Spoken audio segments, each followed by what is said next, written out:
For as long as you can remember, legends have been told about the derelict mansion upon the hill that casts a blanket of darkness over the town. The history of the house itself is virtually unknown, and even the town's oldest residents cannot remember the mansion's origins. Being an avid history enthusiast, you embark up the mountain to visit the manor, hoping to shed some light on the backstory of this crumbling fortress of darkness.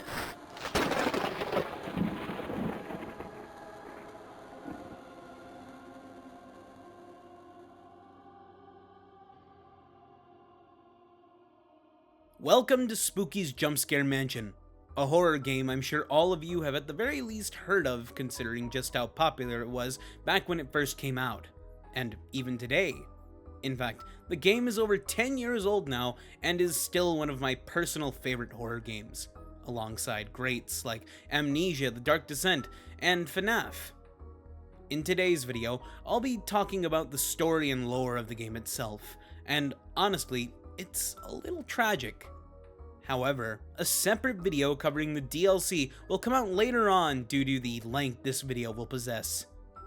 While all of the major updates and DLC for the series have seemingly already come out, there's still the build your own mansion function coming at some point, and an update called SOUP, or Spooky's Object Update Project, which is still well on the way. This update sporting new updated models for the specimens and map itself, which I'm actually kinda sad wasn't out for the recording of this video because of just how good they look. But what can you do? This video will talk about the game, and most importantly, the story and hidden details within. Not to mention, looks at the stars of the show, the Specimens, and their superstar Spooky herself, and the aforementioned story and mystery surrounding her and the spooky mansion they call home. But before that, on to my patented intro. Hello everybody, it's me, Dregobob, and welcome to yet another video on the channel. Today's topic should go without saying since I just explained it, so on to the shilling! Bada bing. We have once again smashed past our goal of 15k subs before my birthday like it was nothing. And on top of that, you guys smashed through the 20k sub goal too! This is the best gift you, my brilliant viewers, have given to me yet, and with my birthday only a week or so away, we may just barely be able to hit 25k subs. As for my Discord server, I tout it as a place for the creative and really anyone who needs a community of their own. At the time of posting this video, we have over 800 members.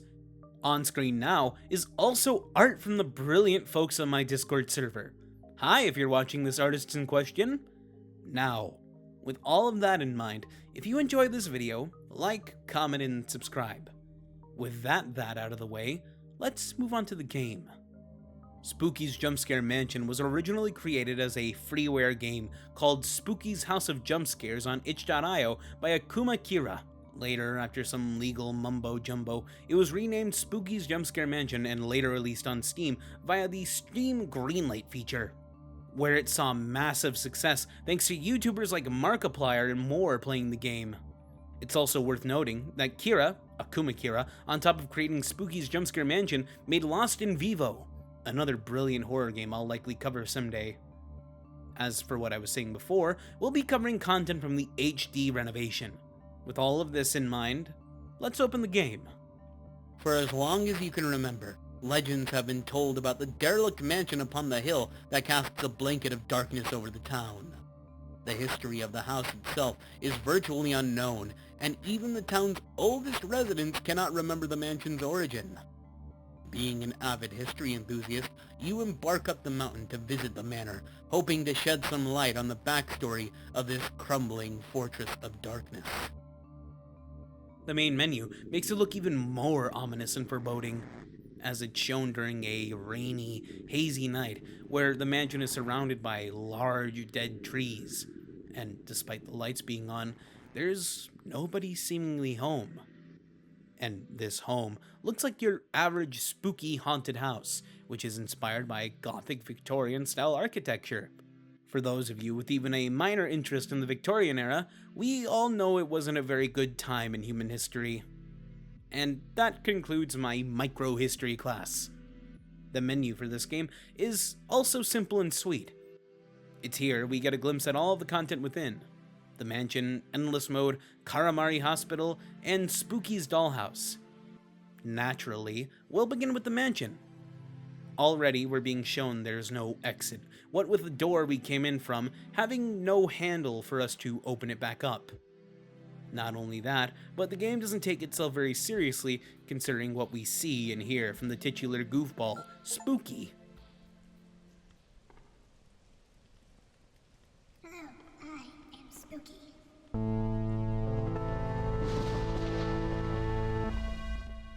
And this is my home.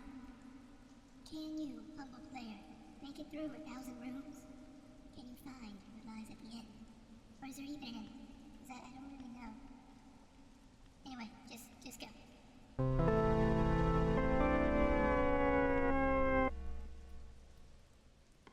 The gameplay loop for Spooky's Jumpscare Mansion is simple, yet very addicting. You walk or run door to door, room after room, in an ever-evolving mansion filled with 1,000 horrifying rooms. Here in the surface level, we're treated to stone walls, massive windows, simple, almost too simple bedrooms with beds and dressers. Not to mention corridors filled with wall-mounted torches. It's here in these first rooms we can encounter cardboard cutouts. Rather cute cardboard cutouts that burst from the wall seemingly out of nowhere in a vain attempt to scare the player. Also in these first rooms, we get evidence of people who have come here before us, who met a fate before us. But we have next to no clue or evidence of when these notes were left. With what we know about the mansion itself, these could have been left days, weeks, months, or even years prior to us first arriving in the mansion in the first place, let alone finding these notes. For the sake of my sanity and things I may have missed regarding these notes during my Let's Play, and also because I don't have any idea how to structure this in a healthy way, I'll read all of these notes regarding the first victim now. And later when we come across notes from other people who have come through the mansion, I'll read all of their respective notes as well. Now, let's read the notes this Romeo left behind while we trudge along. At first, this place just seemed cute, but I've been here for days now. I'm feeling quite parched now, and I keep getting this feeling like I'm being watched by something. This is not romantic at all. I know something is following me, but I feel like I'm prancing through the same rooms over and over. Hopefully leaving notes as breadcrumbs will prove I am making progress and reaching some destination. I just hope I don't run out of ink. I am dreadfully thirsty. Ink, not quite quenching my thirst. Tastes terrible. Stains are terrible. I don't think drinking it was a very romantic idea. I found something today to satisfy my unromantic thirst. I awoke today from a brief faint and found before me a bottle of red wine. I am not sure what brand or year, for there is no label. All I gather is that it tastes strongly metallic. I don't think that was wine. I don't know how much longer I can go on. I haven't seen any of my previous notes, so that means either I'm getting nowhere or someone is taking them. I think this is my last note. I'm going to die having never found my escape. But really, that's not true. This place was like my escape from everything else. In the end, my death is kind of romantic. Mr. Romeo is a tragic death. As we traverse the mansion, we ourselves find each of these notes. He never encountered anything seemingly, and yet that almost feels crueler than something having gotten him. They starved to death, died due to dehydration. In the halls of this mansion, never having even gotten remotely close to the end. And in these last few notes, the last one especially, they come to terms with their tragic demise. All of this while we ourselves get deeper and deeper into whatever mess we're currently entrenched in. And all of the bones we keep finding on the floor aren't helping very much. But it's here at room 50, the fact we're along for the ride, however long it may last, is really hammered in, as we take an elevator that leads us into the depths of this mansion. This place, this elevator, serves as one of our few reprieves in-game. It possesses a couple of tables, some cheerful, or at times creepy posters, and a cross we can save at. In fact, these crosses are the only places in-game that we can save. Dying between these elevators means a reset back to the last elevator or save point you visited. Taking this elevator down, we're really in for it now. While the ground floor was quaint, albeit creepy, these lower floors feel like a true dungeon. And for all intents and purposes, they are, as some rooms we enter even have cells complete with bones. Not only this, but there are massive, sprawling rooms with winding walkways situated over endless black voids we have to traverse through. Things here in the mansion feel samey, like we're endlessly running through the same hallways. But that means when things are different, we'll almost always notice. In room 60, we come across a green puddle, and on a table ahead of it, a note. Spouting, splashing, soaking, innards, ingest, invoking, nailing, never stops the choking. Before we can even begin to mull on what the meaning of this paper is, that puddle behind us rises, taking shape into the first dangerous specimen we can encounter in the game. This groaning, floating mass of slime hunts us room by room. While slow, it leaves masses of slime on the floor that slow us down. As we're pursued, a track called Unknown Hug plays, consisting of heavy drums that remind me almost of war or the marching of soldiers. And like one, it's unrelenting, single-minded as it pursues us room by room until either by luck or something else altogether, we lose it. But dying to it reveals a little more about its nature. Each specimen, I'll say for a few, come with its own special death text. Some is cryptic, others almost nonsense, but all of them are creepy. Specimen 2's death text reads as such. I know what you have done, and I know what you have yet to do. But it's all right, because I'm inside you now. We are one, but I am many. Its nature as a slime monster means it's likely inside of us, feasting or turning us into more of itself. It does say here that it is many, as in the endless mode. I've encountered multiple Specimen 2s. Throughout the whole game, it will remain. It's the first, and most definitely not the last specimen we'll encounter. With our renewed fear of this place in mind, there's also several special rooms we can come across in gameplay that kind of shake things up, or give us more clues to the nature of the mansion. The most common one I've seen are these foggy rooms, where you have to go through trial and error to figure out the correct combination of doors to take in order to reach the real door so you can ultimately progress. Another very prominent and annoying room is one the wiki calls Howard's Room. In Howard's Room, you go through a seemingly endless loop. The door that's supposed to let you move on to the next is locked, though there is a chance that eventually you'll be attacked by this Howard, who roars and runs at the screen and blacks things out for a moment. Also in this room is a note that reads like this.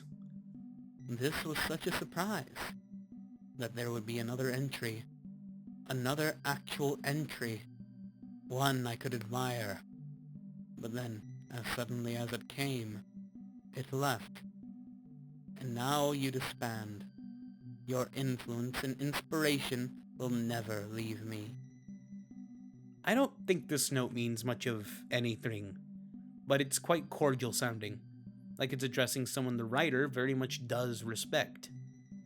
Another is the phone room, an obvious reference to FNAF with the room's layout, not to mention the call we hear.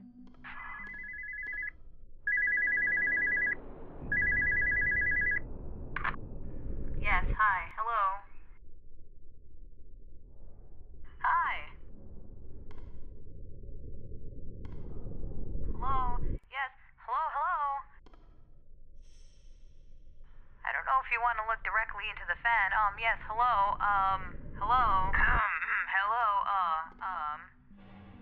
Yep, that's FNAF. hello, I'm also not sure what the whole reference to looking into the fan was all about.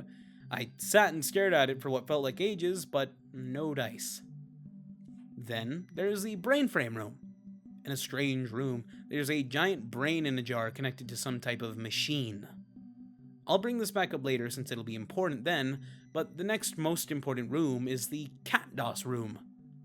This interesting room will pop up quite a bit in this video, as it features a database containing information on all of the specimens we've seen thus far. Whenever we encounter a new specimen, I'll bring up what's mentioned in here. The final room of note is called the map room, which, as you'd expect, shows us a map of the mansion. Though, it's seemingly ever-shifting. This both explains why we come across the same rooms multiple times, and also why this place is so unbelievably massive. Turning our attention back to the Cutest room, there's a function that would allow us, or the user of the device, to change the layout of the mansion itself. However, we can't access it. Judging by the map room, either some kind of major malfunction occurred, or Spooky is behind the ever-shifting layout. This would also help to explain why Romeo was never able to find an exit, much like us. But for the moment, let's read the entries for Specimen 1 and 2. Specimen 1 is surprisingly the cardboard cutouts we've been seeing. Their killing method is a rather comical heart attack, as they burst out from walls to attempt to scare the player or its victims. On top of this, it only has 4 total fatalities, meaning the people that fell victim to it were either very, very unhealthy, or just old. As for Specimen 2, they are of course a slime creature we saw just a little bit ago, and it's far more deadly than Specimen 1, as it has over 137 confirmed fatalities. Its method of accruing these is also unsettling, as they physically tear at the victim, and as we know from the death screen, they crawl inside after the fact. Fortunately, it's slow enough for most people to escape it rather easily. Another neat tidbit I wanted to toss in about this character is that it's inspired by the Lub-Glubs from Adventure Time. A creepy lot those were. As for the other files that are currently available, we'll be saving those for when we encounter each respective entity.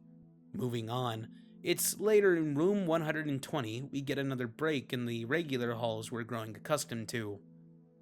Here, we find a sort of lab environment, one that's notably more high-tech than the other areas we've seen thus far, though its aesthetic matches up nicely with the brain room and Cutest room we've seen previously.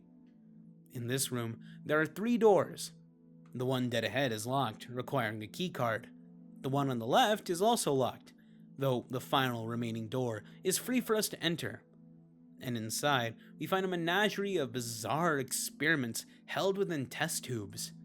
They're fleshy and incomplete looking, one even resembling a baby more than anything, though most concerning is some of these test tubes are shattered open. Whatever was inside got out.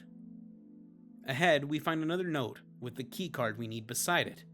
This note is from one generic lab assistant. Subject 5 is growing more and more restless. I told Spook we need more funds for sedatives, but she just laughed and flew into the ceiling. Without more chemicals to keep these things docile, I'm not sure how much longer we can keep them here safely. Here we learn of several things. For one, there's a whole dedicated lab within this bizarre mansion, and they're likely the ones responsible for everything we've seen. From the ever-shifting halls, the Cutest terminal, and so on. Interestingly, the members of this lab are researching or creating these specimens going off of the test tubes we see. And most notably, Spooky seems to be the one at the helm of all of these experiments. And they aren't doing a very good job, seemingly on purpose, as they reportedly giggle and phase through the ceiling after the lab assistant tells Spooky that they don't have the necessary materials to continue keeping Subject 5 sedated. I won't go over their file just yet, but using this keycard to head into the next room, we find a massive hole bored in the ceiling, a spattering of red, and a note. I believe Subject 5 is loose. The glass around its container is shattered, and I can faintly hear clicking coming from the ceiling. I don't know what will happen now. If it is out and alive, then this is probably my last report. The clicking is getting louder now. And sure enough, from that massive hole in the ceiling, Subject 5 rears its ugly, multi-eyed head. This Subject 5 in the CatDOS system has it labeled as Specimen 3, meaning someone either logged it as Specimen 3 in their system, while someone else in the lab marked it as Subject 5. Nevertheless, let's read its CatDOS file. A test specimen being developed at GL Labs should prove useful when released.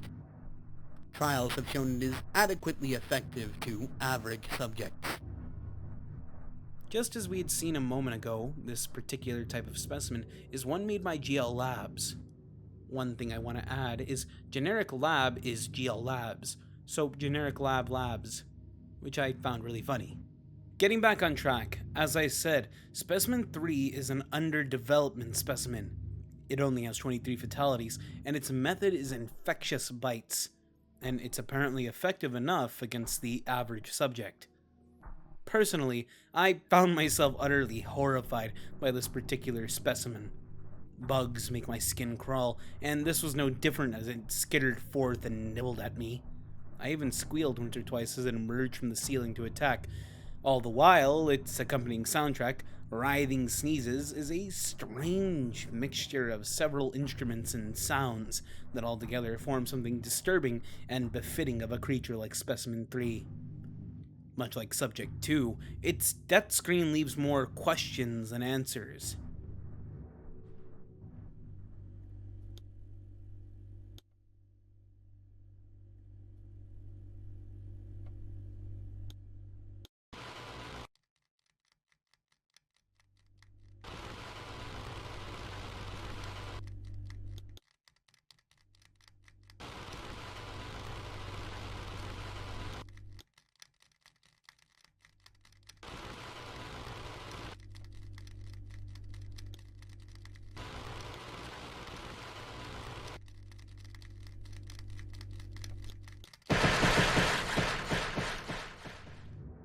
Maybe what's said here has to do with the fact they are chimeras. Man-made, horrible monstrosities trapped just as much here as we are. That's also a fun way of explaining its soundtrack too. Nevertheless, they are now a part of the growing pool of monsters we can encounter within the mansion, and the crawl continues, up until we reach an interesting room. An arcade, one centered entirely around spooky-related games, with such beloved classics as Mrs. Spook, Mall of the Spook, and Spooky Cart, all of which are remarkably violent. In Mrs. Spook, a Pac-Man clone, you play as Spooky and slaughter Pac-Man. In Mall of the Spook, you play as Spooky, tearing a path of destruction through a mall. And in Spooky Cart, Spooky drives an armored car, using it to ram other vehicles off the road.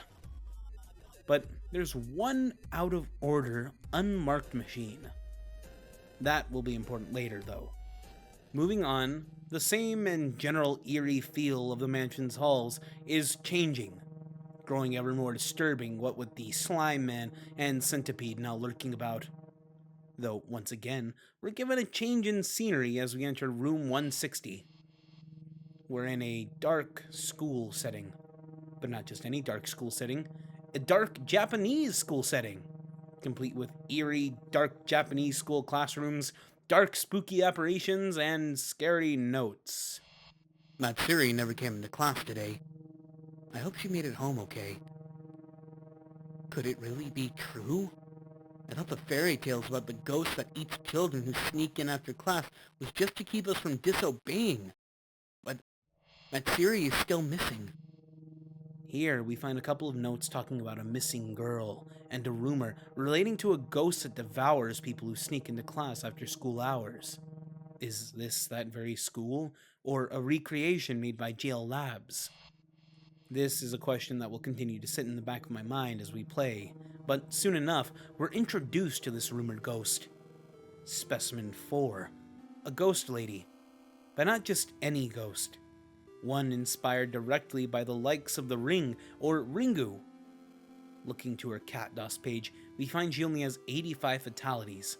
though her method of consumption is more disturbing than the previous monsters by far. A 14th century spirit that was contained and relocated here. Tests have yet to reveal origins, but all relevant information has been placed in a testing chamber. Proved effective, but not greatly more than previous specimens. From her entry, we can glean a little more on what GL Labs is doing. Interestingly, their spirit was contained and transferred here, and this seemingly confirms that her entire first encounter area was recreated by GL Labs to be her testing environment. The fact she's a 14th century spirit also makes some sense when you consider the famines that occurred during that century, most notably the Concho famine, which claimed over 82,000 lives, and likely Specimen 4s as well back when they were human. As she pursues us, a disturbing track called Breakfast Was Too Late plays.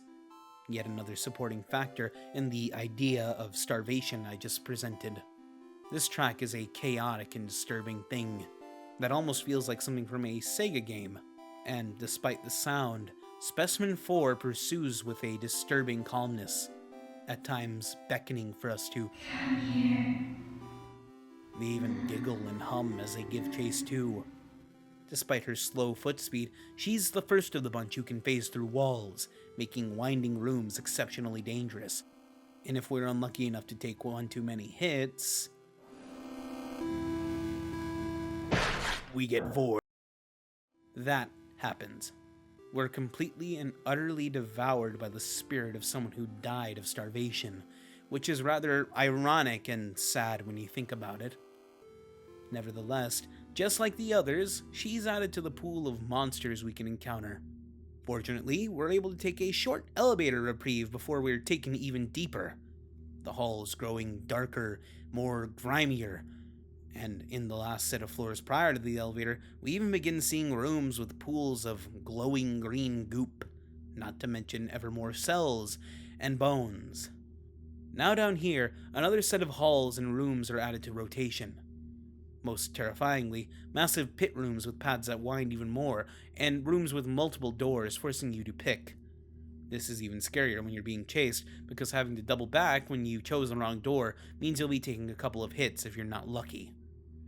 With each elevator we take downwards, we also see new room aesthetics. This most recent one makes the interior of the place feel like an unfinished basement in all the worst ways. But it isn't long until we come across our next horror, as in room 210, we enter a rusty, strange set of rooms that remind me of boiler rooms, or more fittingly, an old factory environment. While in here, there's also an uncomfortable, grainy static effect that covers our screen, and a low ambience. While most of these bloody, rusted doors are outright broken, some we can enter, and within we find various things. The first room reveals a hovel of a bedroom, seemingly inside of a padded cell. But more interestingly, a note coming from some kind of cult. Knowing GL Labs, this place is likely a recreation of wherever the specimen tied to it was found. So let's read these notes. The darkness is slowly consuming us now. I don't think our rituals will appease it much longer. How were we supposed to know this would happen? It's not really our fault. We just did what Mother has told us to do in this sort of situation. Mother is not pleased with us. But how are we supposed to know that girl wasn't pure? All evidence between the disturbing things we see in these rooms, and most importantly, these notes, point to cult activities. But a ritual went wrong. A virgin sacrifice. And now this darkness they refer to is slowly consuming them. Perhaps this darkness is what this unnatural black in these rooms is. I'm quite concerned with what their fates were too, since in several rooms we can also see bodies fused with the walls. Though all of this comes to a head after we pass through a long, foggy hallway. In the next room, just beyond a gate that opens as soon as we enter, is Specimen 5. A bizarre clay, almost doll-like thing wielding a giant cleaver or sword.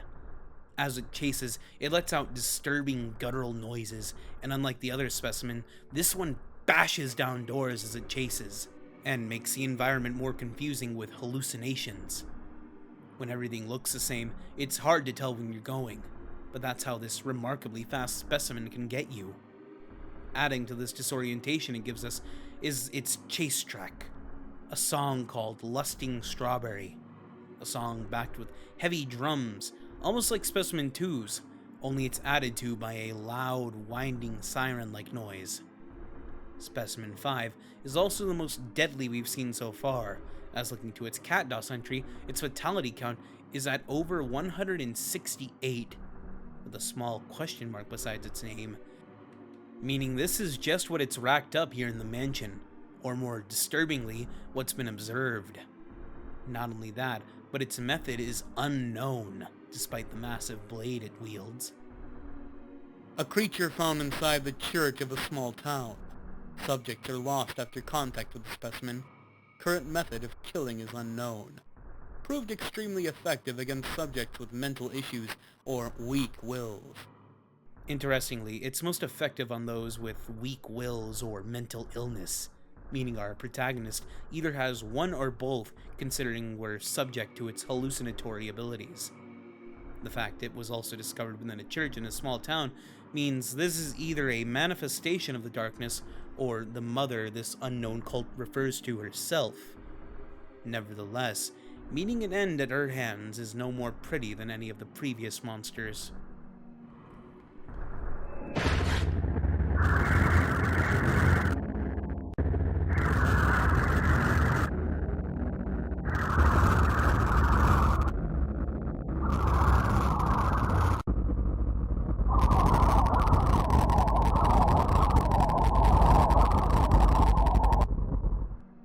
Once again, more cryptic, albeit utterly horrifying messages from the thing that just ended us appear. I'll be frank and just say I didn't really understand what it was saying at all, other than the fact it may be alluding to some kind of ascension. This one overall has to be one of the more bizarre specimen death screens, more so because I couldn't grasp it. Unlike other first encounters, mine lasted all the way up until we made it to the next elevator. Only this isn't an elevator. It's a room. A half point. So, you made it this far. That's great. I shall grant you a gift for your progress. So just keep going.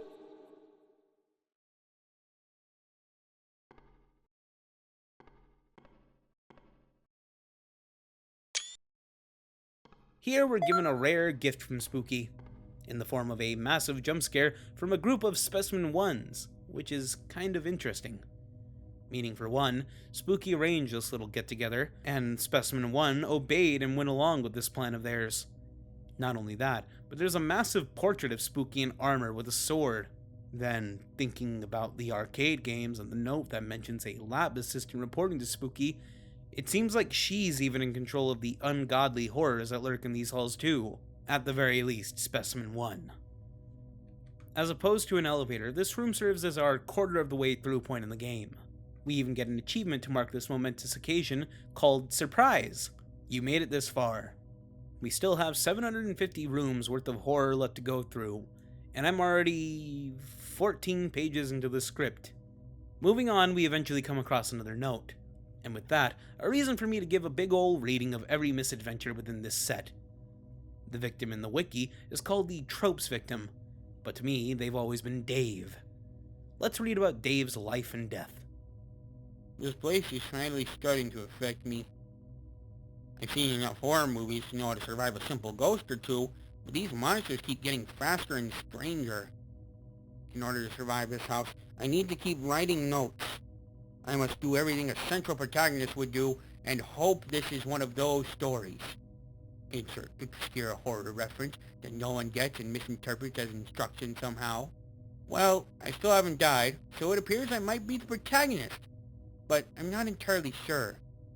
I hope I'm not some side character that leaves notes for his pointless exposition.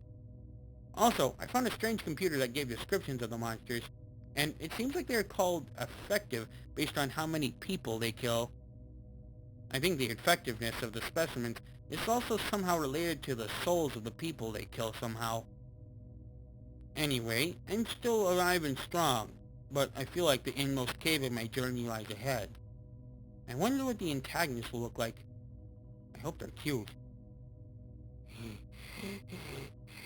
I just realized that I never had a mentor figure, trial or leaving home scene. That means this story isn't following the archetypes and making a traditional hero. Which means I can be killed off. Well, it was nice for a little while at least. It's always when you let your own mind get the better of you that you'll end up biting the bullet. Besides the rather comical notes Dave leaves behind, there's one other interesting thing to note. The specimen's effectiveness. According to this side character that we never see beyond these notes, the effectiveness of a specimen may relate to just how good they are at soul collecting. Perhaps this is why on Specimen 5's page there was a question mark next to their fatality count. That would make sense when we take into account the obvious demonic imagery and the mentions of a darkness in their Cutest page. It's like their souls are dragged to hell or some equivalent space where the soul can't be collected.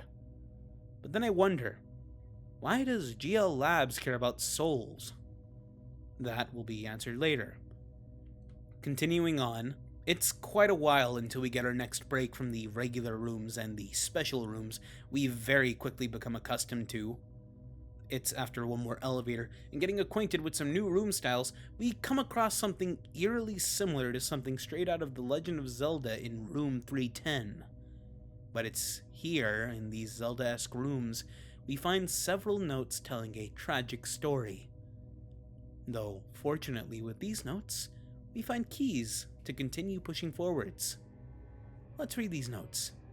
One day, a strange merchant came into town.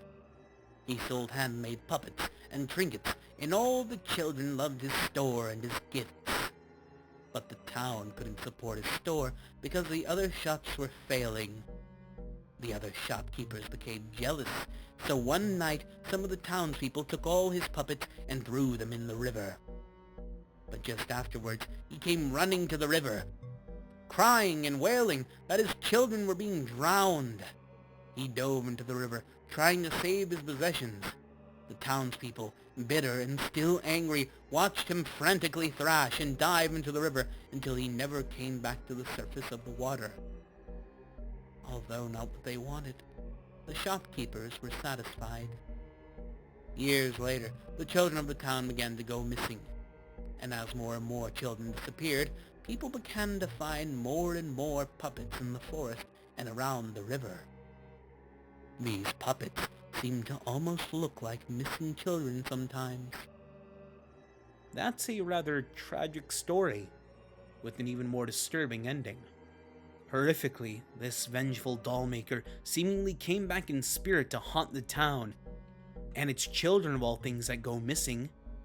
And in their place, around the forest and near the river, dolls that resembled those missing children began to appear. And it's past this door, marked with a telltale skull, we meet the doll maker. By far the most disturbing and frustrating monster to deal with, right behind one we'll meet in the future. Like this entire meeting area, the doll maker is very much inspired by The Legend of Zelda, and even more obviously, the mask maker from Majora's Mask. The song that plays during their chase is simply called The Merchant, an ominous track that matches the doll maker's slow and methodical approach to attacking.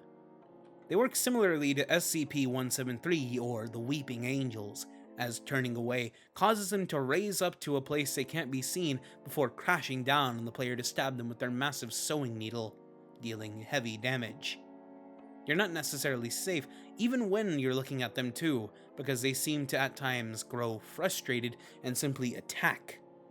Unlike other monsters, this one forces you to play slow and careful lest they crash down on you and cause a death screen.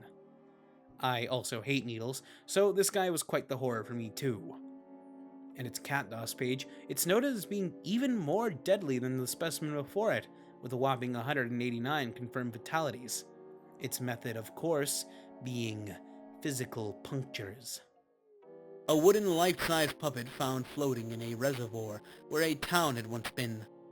Specimen is active despite appearance, and has proved very effective on subjects who disregard it or have vision impairments. Notably in its file, it was discovered in a place where a town once was. So, did Specimen 6 destroy the town that wronged it by methodically hunting people down? Or did the March of Time do it? Nevertheless, this is obviously the Dollmaker reincarnated, and unlike the previous death screens, this one makes my skin crawl.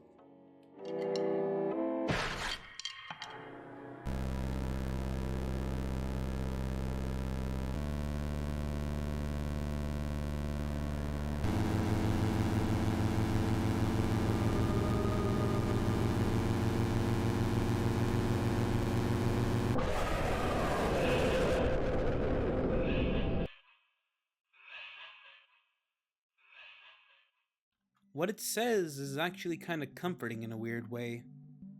Becoming a machine sometimes sounds pretty nice when you have to deal with the cumbersome emotions and your own wants and needs. Then again, I don't think I'd enjoy being a puppet very much. Not enough time for me to obsess over the details of a horror game that's been out for a decade already. With this most disturbing specimen now in the pool of horrors we can encounter, we're able to carry on. For a time, it seems like nothing else of note will happen, until we hit 350 and move down to the next layer. But room 350 is just another room.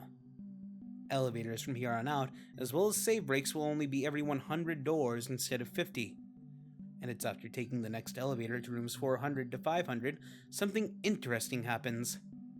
At room 406, after stepping past the threshold of consciousness, we find ourselves in a sort of balcony overlooking a massive clock in a chamber in the center of the room. With us is a cat, one obviously not of this world with how they speak to us. Well, hello there. Are you lost, little one? This place can help those who are ready, but expect turmoil more than you are used to. And bizarrely, it tells us this place can help us, but only if we're ready and, at the same time, prepared for more turmoil than usual.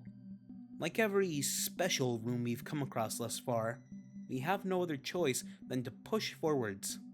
If I'm not mistaken, this is the first entity we've come across in the game beyond Spooky that isn't outright hostile to us. In fact, what we'll come to see almost makes them feel like a sort of therapist. And because of how special this particularly strange specimen is, I'm going to look at them in their room in a different way than we previously have. Every area this white cat appears in has some deeper meaning. In total, we meet and speak to them 5 times. The most obvious of these is the very first, the threshold of consciousness. I like to believe that during these levels we meet the cat, we're somewhere between being conscious and unconscious. Then again, everything in this mansion defies logic, so I wouldn't doubt it if whatever this white cat is peering into the character's mind. To understand what this central clock area represents, we must first look at each of the sub-rooms surrounding the chamber area. The first is aptly named the Worm Room.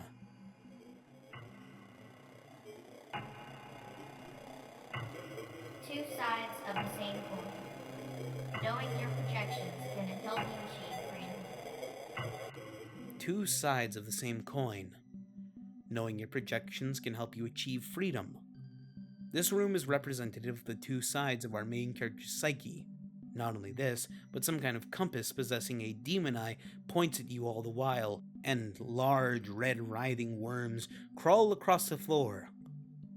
With the fact this is all about our character's mind in mind, this could be taken any number of ways. But going off of this cat's position in the dead center of the room, they are the mediary. As our sort of therapist for this point in the story, they're helping us to explore our minds, to try and grasp a better understanding of ourselves.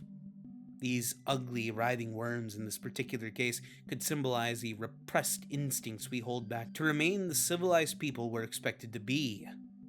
These two sides could even represent the two selves you show to people. For one, there's the cordial and professional self you would show to your boss, a business partner, or an acquaintance. Then there's the less serious and or more tender side you show to your family and loved ones. This goes hand in hand with those disgusting worms when we note they could represent our repressed instincts, impulses, or intrusive thoughts that could muddle either side.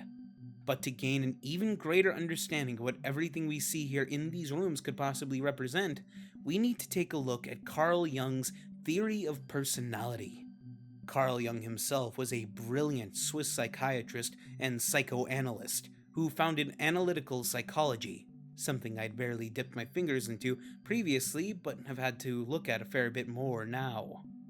I apologize if I get anything notably wrong in regards to his theories and ideas, but as I was saying, Carl Jung's theory of personality dives into the human psyche as a dynamic system with 3 layers: the conscious ego, your everyday awareness; the personal unconscious, holding repressed memories and emotional complexes; and the collective unconscious, a shared human reservoir of universal archetypes like the persona, your social mask, and the shadow, your hidden dark side; the anima or animus, your inner opposite gender, and the self-symbol of wholeness.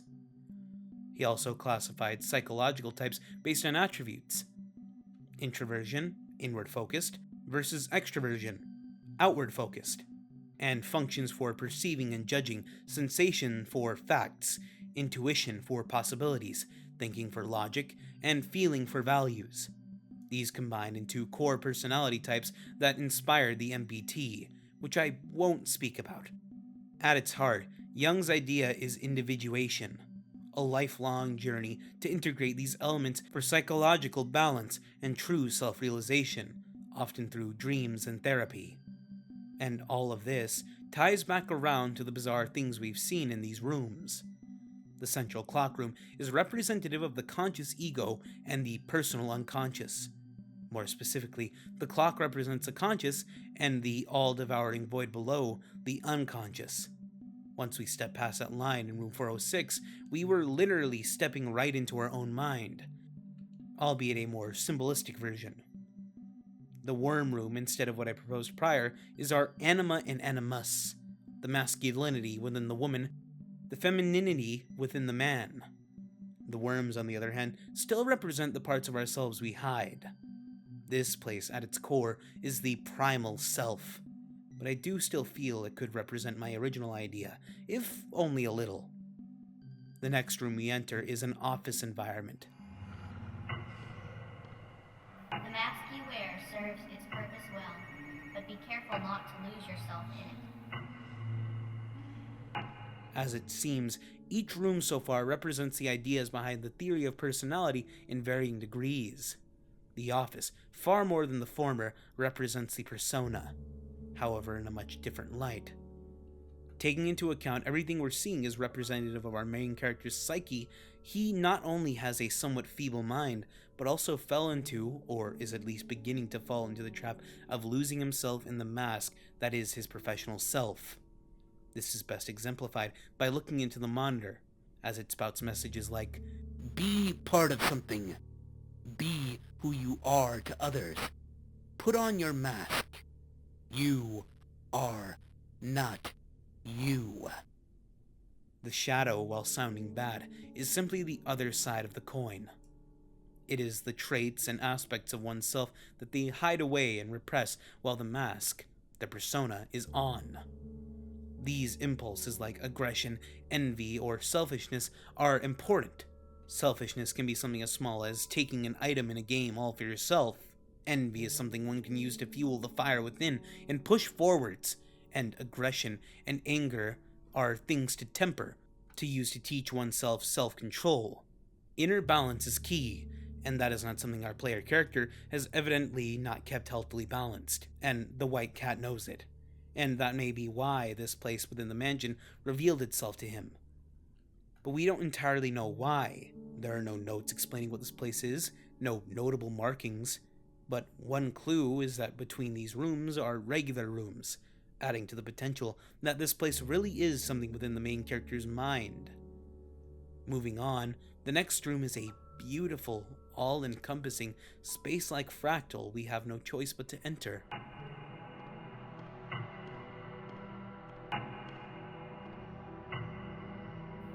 Balance is the key to keeping your mind free.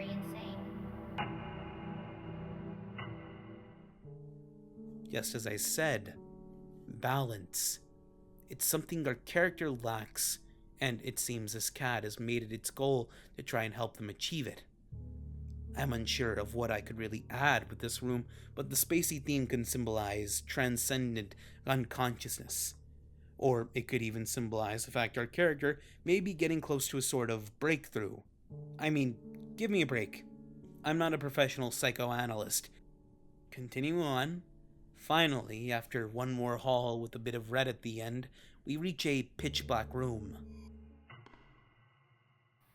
Knowing your shadow can greatly help you, but be ready to see what you'd rather not be. The shadow.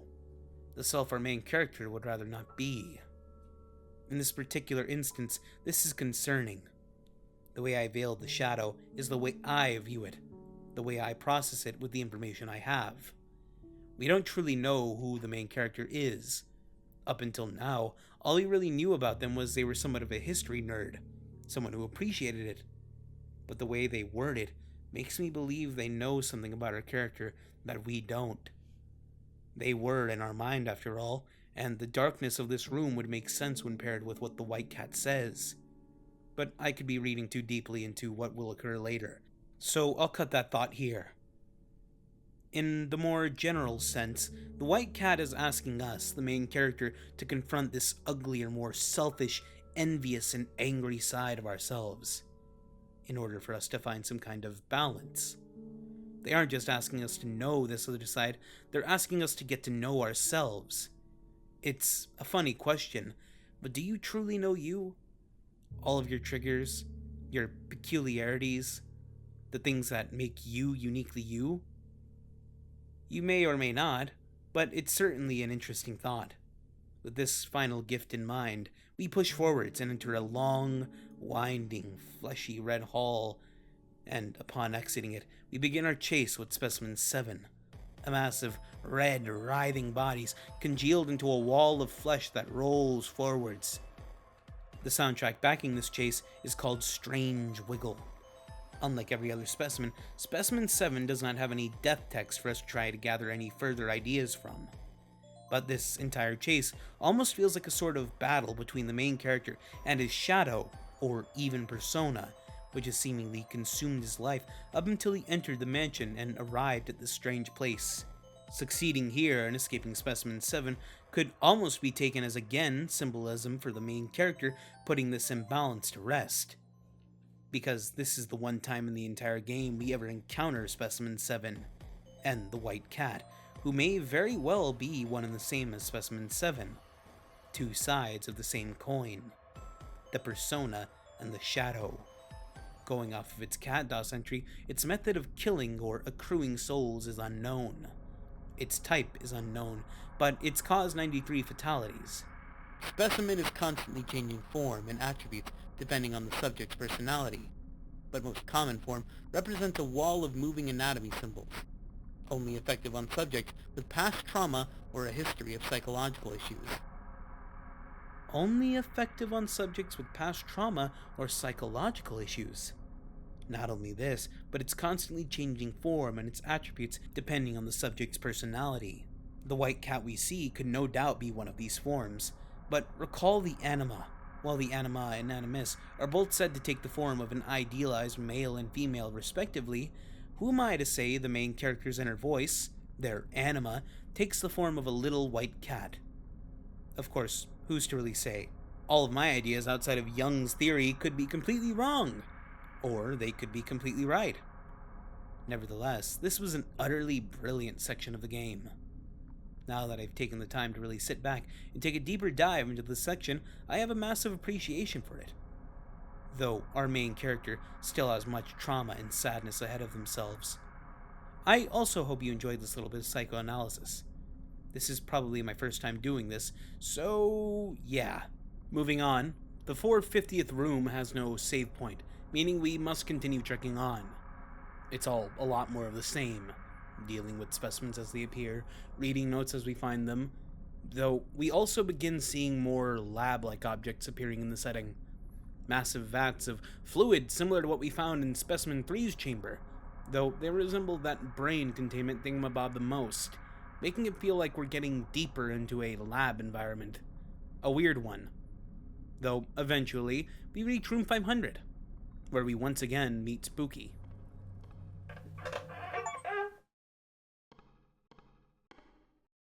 Well, here you are, alive and still here. You just keep on going, don't you? Well, the next door has been fixed up for you, so enjoy and keep moving on, you little fleshy live one. Spooky doesn't seem super jazzed we made it this far. Going off of the achievement we get for making it this far, and to this room, they're pretty neutral about it. And interestingly, the room itself is also different to the other save rooms we see, as the door we'd normally take is marked with an out of order sign, and the other one appears as if it was dragged there in a hurry. A diversion attempt by Spooky, maybe?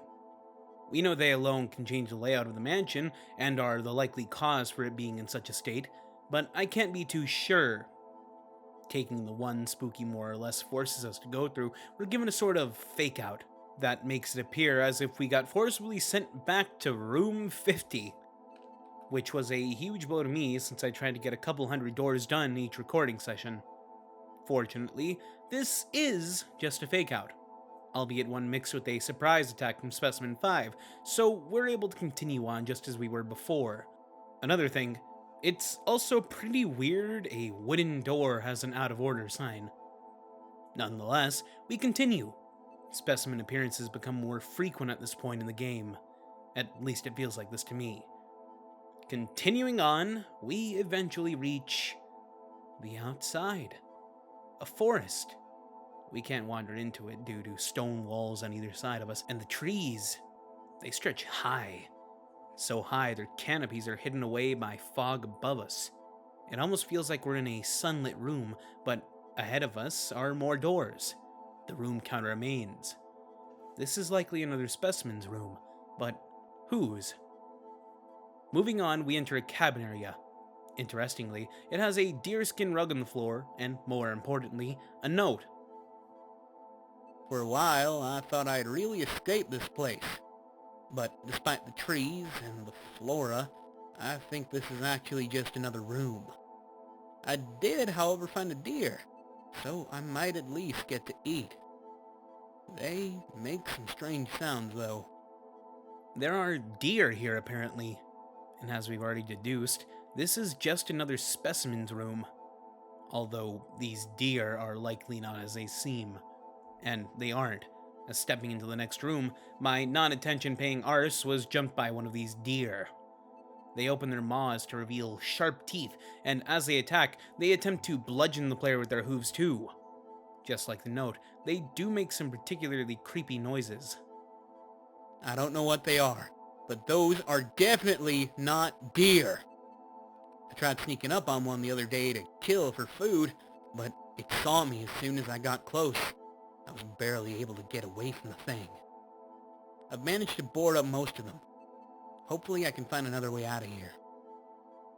Judging by the bones we discovered in this room, he never actually escaped, and that lone deer we found grazing was the cause. Ahead, we receive a rare and much-needed boon, in the form of an axe. One we also have no choice but to take, so we can smash through a barricade up ahead, the one our unfortunate writer made up before we got here. Cutting through this barricade with our newfound weapon, we find ourselves in the greater area of the forest. Within these halls, there are loads more of these false deer who attack us. Originally, it was easy enough to trade hits with the deer to take them out one by one, but in the room following, they were so numerous I had to run. Though there will be repercussions for our actions here later. For now, we find ourselves in a strange metallic room, with equally strange runic markings on the walls. In one of these rooms, there is another key, and in the other, there is a music player. It plays a rather short but creepy track that lets out a little scream at the end. All in all, it was a creepy set of rooms.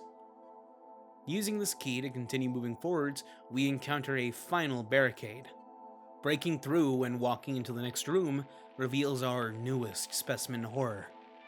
Specimen 8, a monstrous deer wearing a cloak. Disturbingly, if it gets close enough, it opens its cloak to reveal a bony chest and a mass of screaming faces within. Surrounding the specimen at all times is a dark aura, and while it's slow on a straight-ahead chase, obscuring yourself with a wall allows it to phase through, a portal into its realm opening, allowing it to rapidly advance towards us to attack via this pocket dimension. As it does so, however, it speaks to us. Join us. Why do you run, child? Your submission is inevitable. Your flesh will sustain my children. This specimen is cultish and demonic overall. When it strikes us, more messages and corrupt images, as well as images of Specimen 8, appear on the screen in a flash. The track that plays during its chase, Your Condemning Mind, also goes hand in hand with its goal. It wants us to join it, and unlike the previous monsters we've seen, it takes us somewhere completely different when it finally does us in.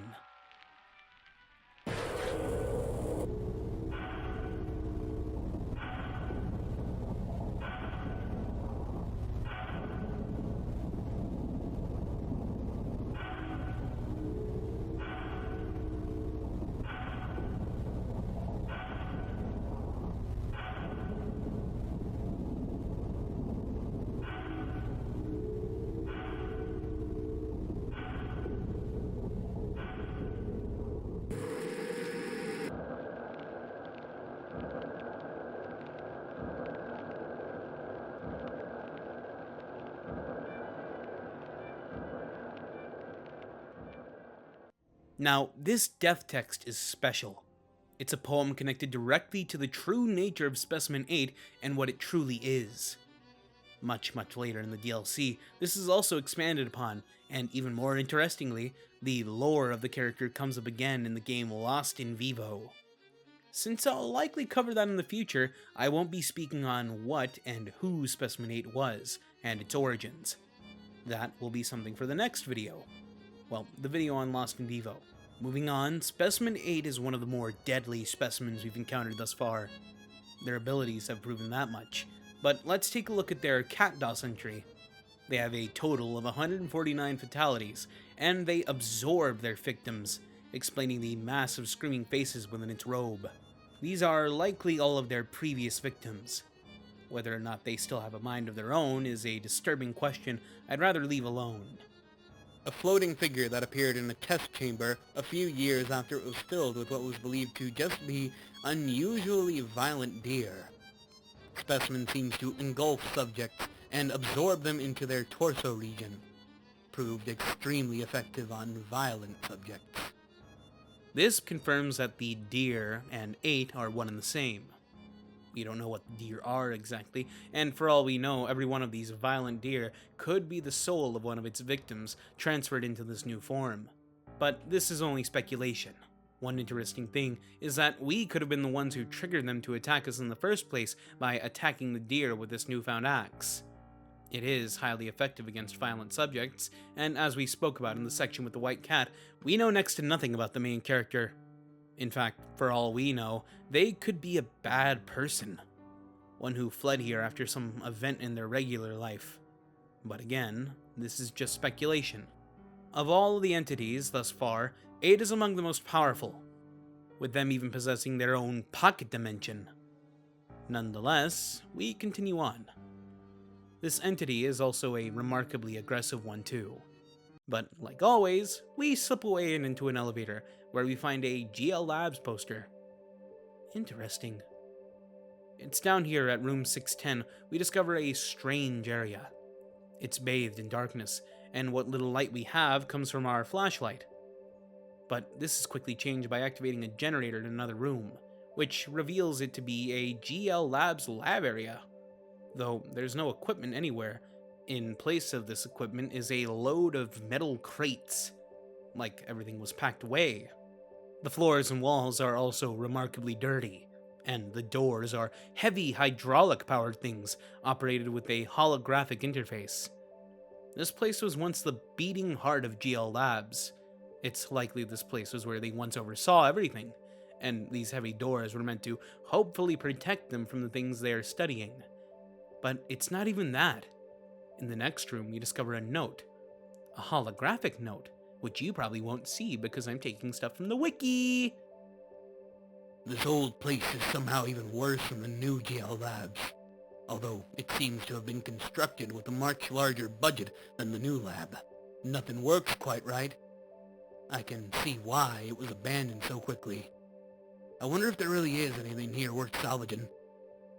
This place was abandoned long ago, and apparently there's another lab area somewhere in here. A newer, less advanced one, seemingly, explaining the state we find this area in. On top of this, there's apparently faulty electronics, the reason we discovered this place in darkness originally. Once we step into the next room, the power shuts off again. Due to the heavy doors needing power, we can't use them. Thankfully, there's an air duct in the next room, with a lovely red, arrow directing us inside. As we travel through these vents, we hear terrible noises and encounter strange blockages. Down one vent, we even see some kind of creature, but as our light hits it, it retreats back into the darkness. In the next room, we find another note. And, one more I missed too. Not sure how.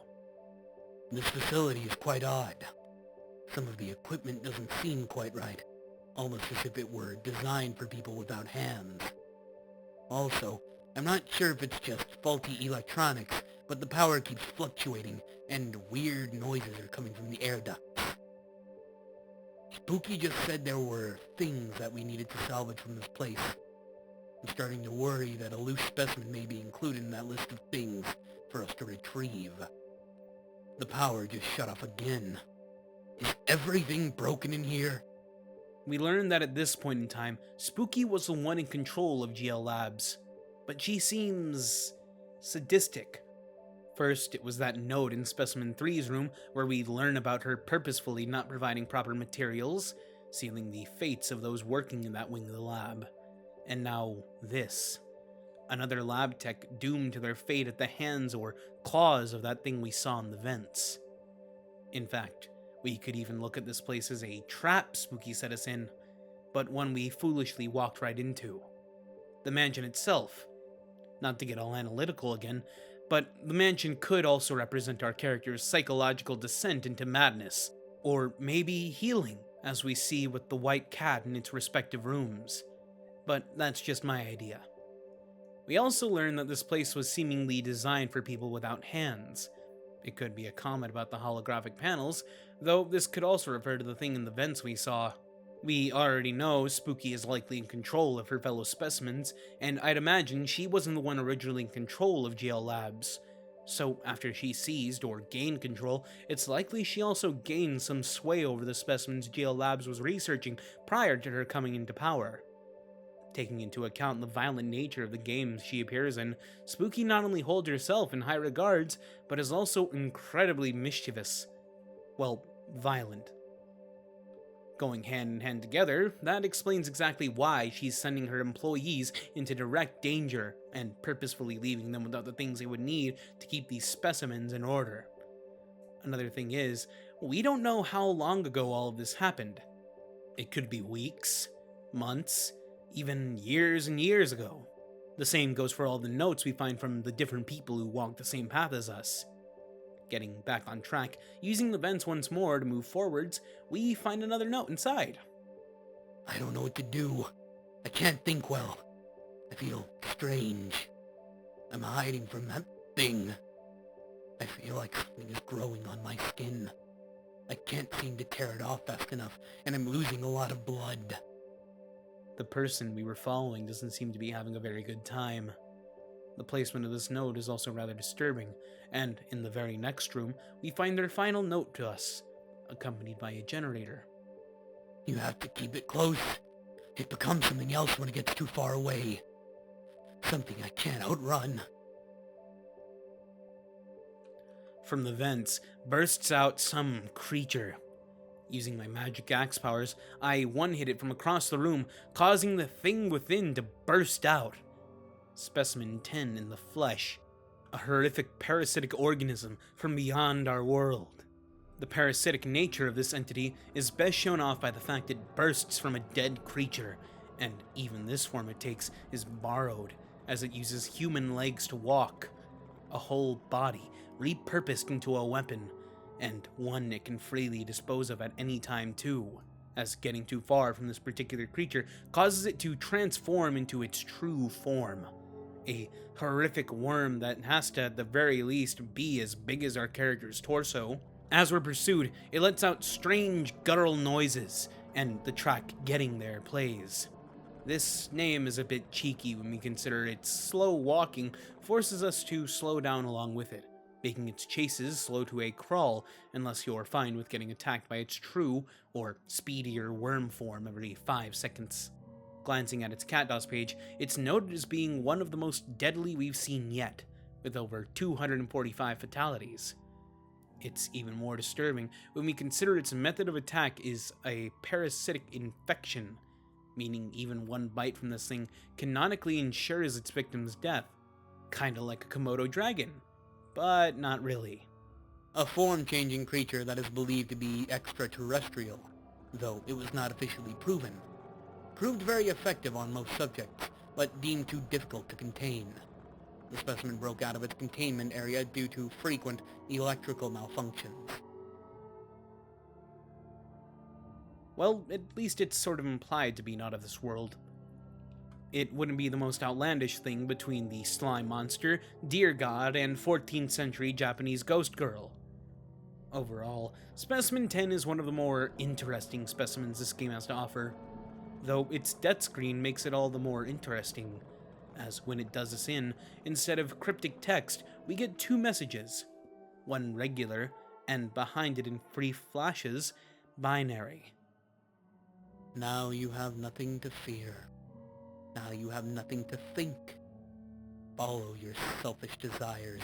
Follow your natural instinct. After all, you're just an animal. It's much easier than trying to think. And now the binary. You are more than just an animal. Use the soul you've been given and be responsible for your actions.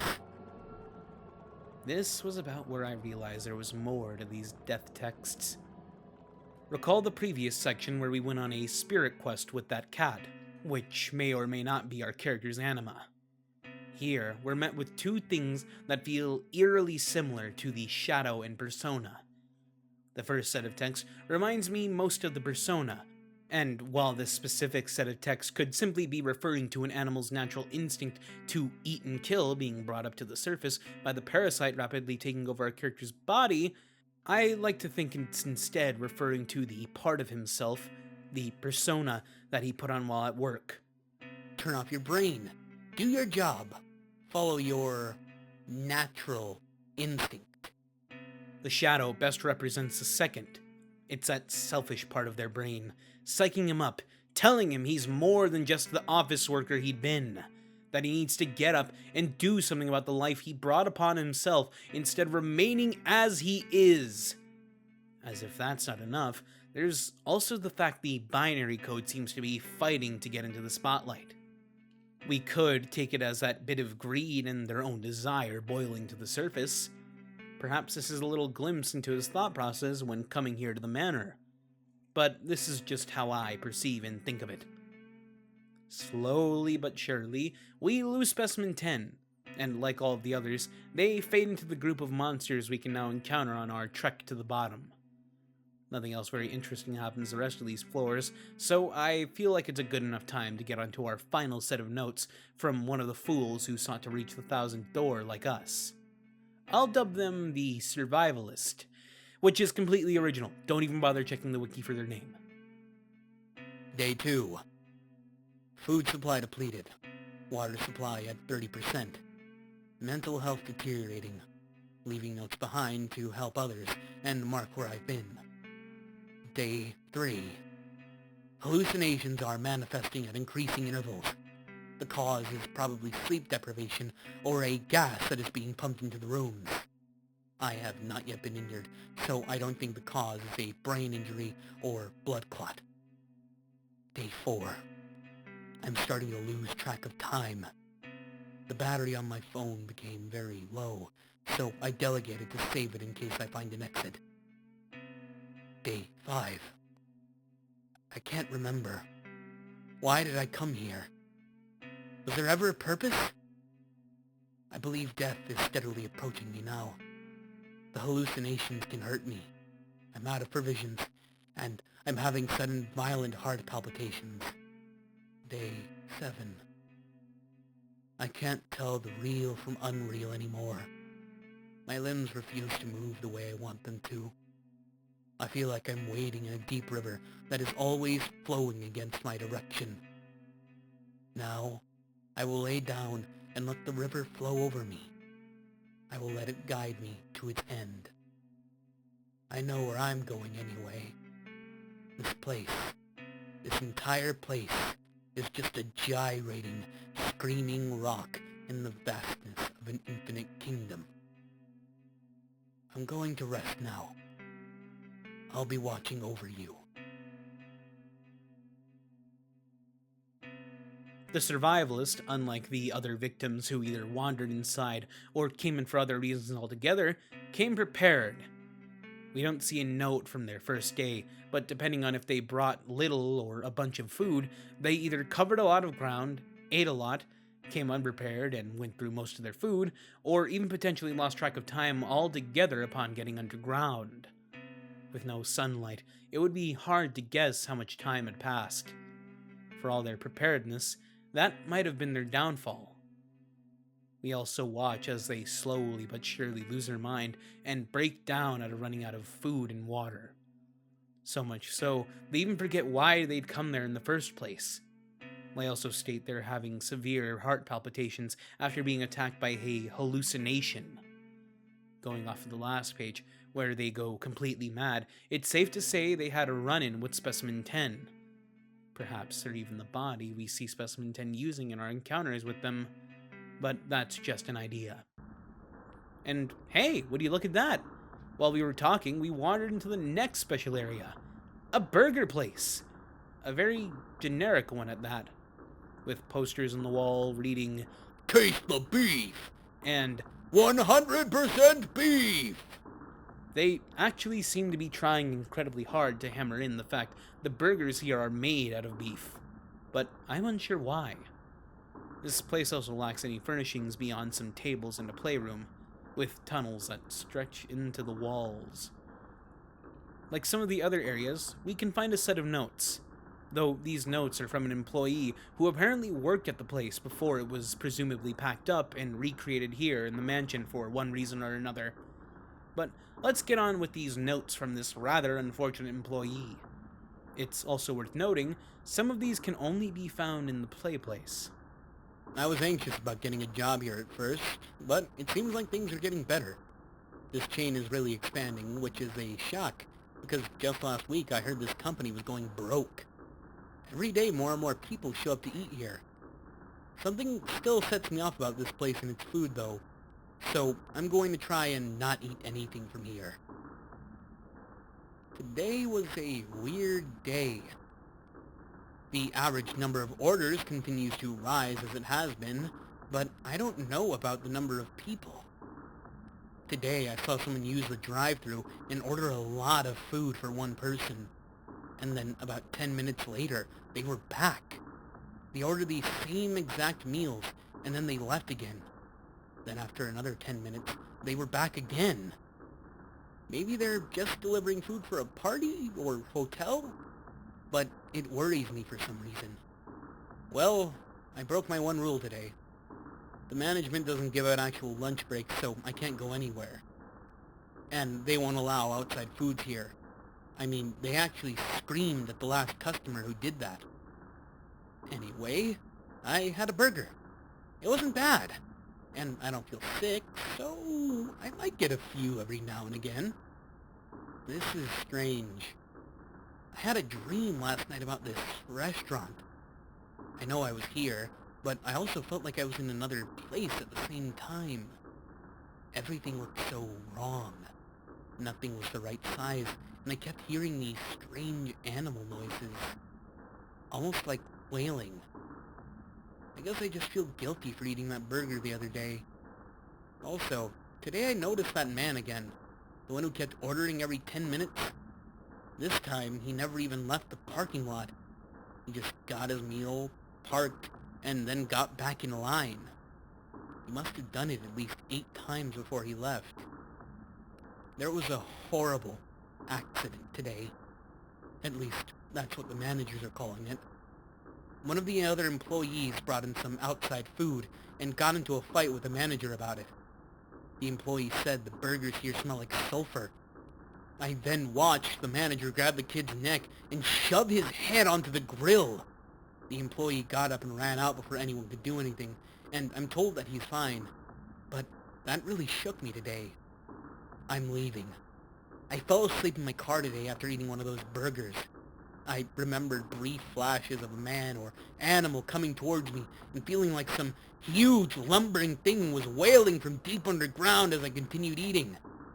When I woke up, I was fine, but it veered off the road. I don't know if it's some weird allergic reaction to a preservative they use or something much worse, but this is my last day. To me, this all sounds like this burger chain was going broke. So they made some awful deal with some otherworldly force, or even more disturbingly, they imprisoned something alive, which they're tormenting in order to get this meat somehow. That would both explain why corporate was trying so hard to make the meat sound and look like real beef, got so angry about outside food and drink, and even explains the odd smell some people reported. On top of this, its seeming supernatural origin would explain its disgusting smell, those strange ways it makes people act, and furthermore, the visions the employee kept on witnessing.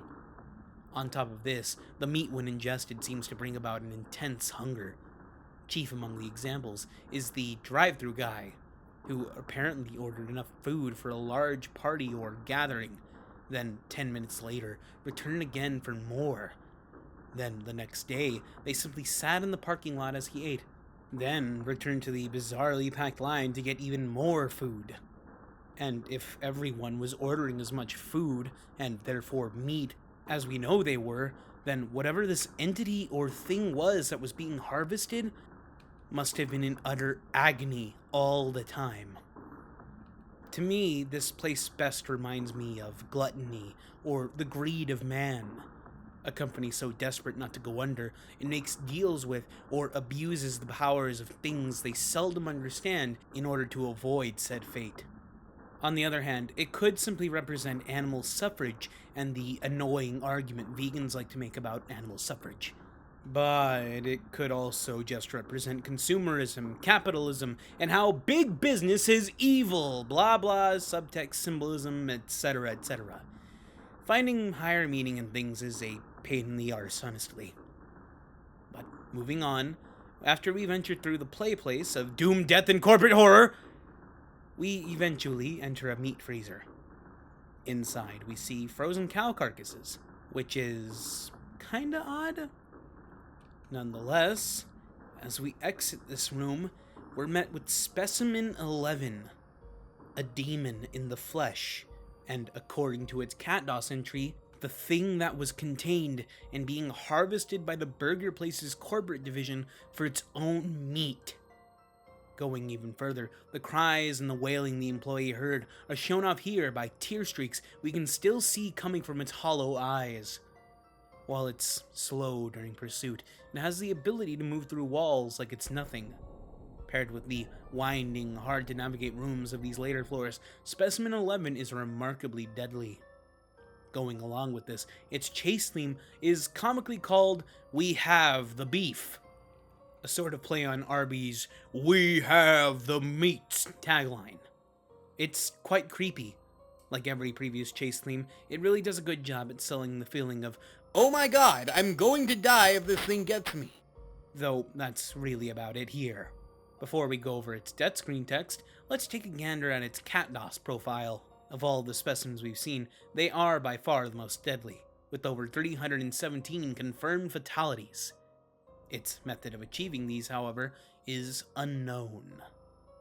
A floating red figure that was found inside a secret area beneath a large, abandoned corporate office, once owned by a restaurant franchise.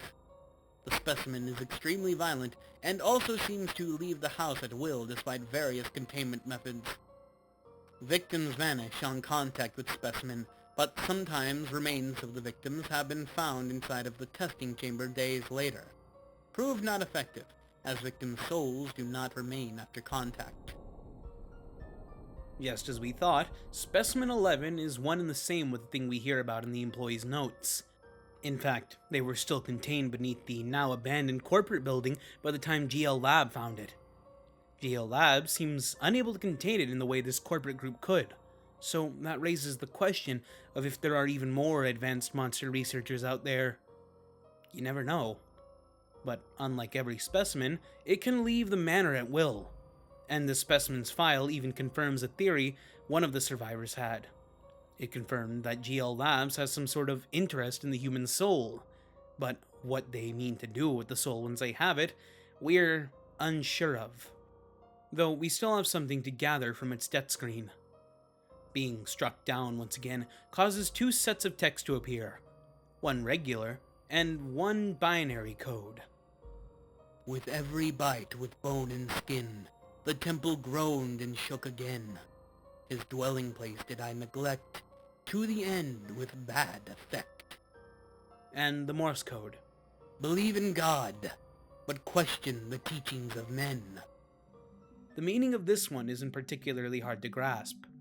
This relates to the consumption of fast food and the treatment of one's body, which is a temple, your soul's temple. There's no question that fast food is bad for you, and there's really no telling what half of the stuff we as a society have stuffed down our gullets will do to us later on in life. This ties in with how I perceive the last bit of the Morse code too. Believe in God or a higher power, but question the teachings of men, which is smart. Because really, think hard about it. Does a caramel ribbon crunch from Starbucks or a Baconator from Wendy's sound all too good for you? Nevertheless, that's just as always how I look at it. And just as always, we eventually escape. Adding Specimen 11 to the ranks of monsters we can encounter, the last interesting event of the floor is our next run-in with Spooky at room 750. Let's see what Spook's gotta say. Oh, hi. I didn't think you'd make it this far. And you got an axe. Nice. Well, congratulations. You're just about there, I think. Well, I didn't really have a gift ready, so, there you go. Unlimited stamina. It'll never, ever run out. So, see you later. Spooky isn't all too stoked about us making it this far. They even look pretty annoyed in the achievement we get for getting this far, called the Final Stretch. Oh, and even though they don't outright say so in-game, they're definitely trying to slow us down, or maybe even outright end us, as they give us infinite stamina! Infinite stamina by way of us never getting to use it, because we can no longer run. Nevertheless, we carry on, and just as always make it to room 800, the next elevator that is. And thankfully, the stamina effect goes away around here. Taking the elevator down, we enter the final 200 floors. We're almost there. It's at room 810 the next curveball is thrown our way. A mansion within another mansion. Compared to most other areas in the game, the manor is serene, almost a place to relax. Oh, and there's a classic movie murderer here, but I won't explain them just yet. Like some of the other areas we can encounter specimens, there's a specific set of things we must do to ultimately move on from this place, which boils down here to entering X room, getting X key, hiding from the monster, and rinse, wash, and repeat. Like every other area, there's also a set of notes we can read, so let's do just that. What is this? Wow! What a mansion! Inside another mansion? Maybe I've made it all the way to the end of the house. Maybe this is like a resting place. Or another entrance, perhaps? Whatever the case, I think this is a good spot to rest. This mansion is strange.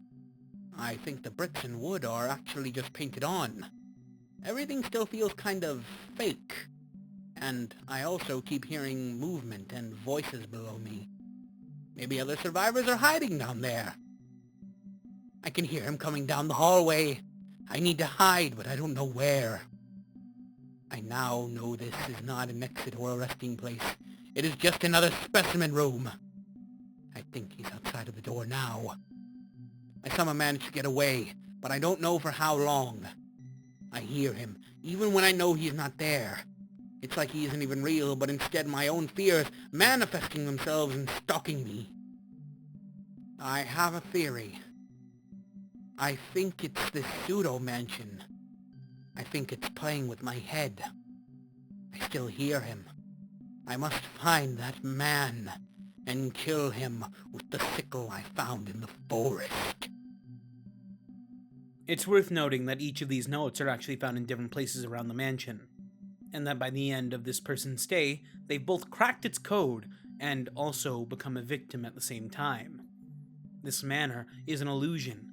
Everything is printed on, literally, as the victim literally states that the walls, floors, and potentially even the objects set around the place are painted on by actual paint. The place itself is a specimen, working as a mimic to ensnare its choice of prey, humans. And once more, we hear about specimens using one's fears and thoughts against them. But this one makes you see and hear things. For the one who was here before us, it uses a man. One he doesn't see, but is petrified of. Though this mania eventually gets so bad they lose it, transforming into the person we see. As we make our way through this mansion, we're forced to hide from the killer lurking about the place. But as we do so, we also find notes, the ones we just read, as well as keys allowing us to delve deeper into the place. If you recall, they stated they heard something down beneath the mansion. Other people almost. And eventually, we're able to go there ourselves, and what we see is a dark, decrepit, and rather dusty place. The mansion's dirty underbelly. Wandering from room to room, we eventually discover this place's secret. We see dozens and dozens of skeletons, all gathered in a central chamber. And I'd assume this is about where we would begin the chase, as I made the mistake of getting this old man on my back when I wandered into the room, so I was barely able to get a look inside before the chase itself began. Escaping the mansion promptly, we see what this old guy can really do. And shockingly, he's pretty fast for being an insane and old person, as they gain random bouts of speed, allowing them to catch up to the player if they're too slow. As we're pursued by them, the song Here Comes Trouble plays. This song also plays while we're hiding from them in the false mansion too. Unlike every other specimen so far, the old man's death screen is the most plain. There's no text to speak of, no Morse code, no binary code, just his smiling visage staring into your soul as disturbing imagery appears on screen. Though the audio that plays for this is by far the most disturbing, as, when reversed, we can hear someone utterly petrified screaming "No" over and over again. This perhaps speaks to the fact they aren't truly a specimen, but instead someone who simply went insane, and is, as they said, searching for that someone so they can use their impossibly large sickle to deal with them. The easy thing would be to assume that they're also the cause of all of those skeletons, but Cutest proves otherwise. An old Victorian mansion that seems to build itself around its environment. The specimen sometimes chooses a host to possess, and uses them to attack the subject with various means, depending on the host's characteristics. Not much is known about the origin of the mansion, but signs occasionally show an earlier massacre or tragedy that has taken place within the mansion. Proved very effective. but varies itself too often to be a reliable method of extraction. As it would seem, the specimen is in fact the entire building, like the old man who now stalks the hall surmised. But not the mansion above it.